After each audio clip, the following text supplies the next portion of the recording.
டேய் காலங்காலத்துக்கு உனக்கு ஒரு கல்யாண காட்சி எல்லாம் பண்ண வேணாமா? ஏன்டா வேலை வெட்டிக்கு போகாம பெத்தவங்களுக்கு இப்படி பாரமாகற? நான் எங்க பாரமாக்குறேன்? வீட்டுல ஒரு ஓரமா தானே இருக்கிறேன். டேய் நீ ரொம்ப பேசுறடா. ஆமாங்க. என்ன நீங்க குழந்தையா இருக்கும்போது என்ன கொஞ்சீங்க, வளர்ந்த பிறகு இப்ப கொலைக்கிறீங்க? எதுக்கு தான் இந்த உலகத்துல என்ன பெத்தீங்களோ?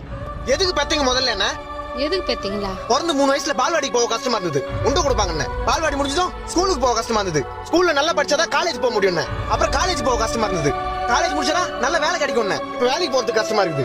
அதுக்கப்புறம் நான் சொல்லுவேன், வேலைக்கு போனாதான் கை நிறைய சம்பாதிக்க முடியும், அது கஷ்டப்படணும். அப்புறம் கல்யாணம் பண்ணணும், கல்யாணம் பண்ணி குழந்தை பெத்துக்கிறதுக்கு கஷ்டம் இல்லையா கூட குழந்தைய வளர்க்கறதுக்கு கஷ்டப்படணும். வீடு கட்டணும், கார் வாங்கணும், பிறந்த குழந்தைய படிக்க வைக்கணும், அதை வளர்க்கணும், அது கஷ்டப்படணும். இப்படி வாழ்க்கை ஃபுல்லா கஷ்டப்பட்டு கஷ்டப்பட்டு கஷ்டப்பட்டு கஷ்டப்பட்டு செத்துடணும். அது எது கஷ்டப்படணும்? செத்துறேன். நான் பின்னாடி வந்துக்கிறீங்க. செத்துறேன்னா செத்துருவாங்களா? சாவறது எவ்வளவு கஷ்டம் தெரியுமா?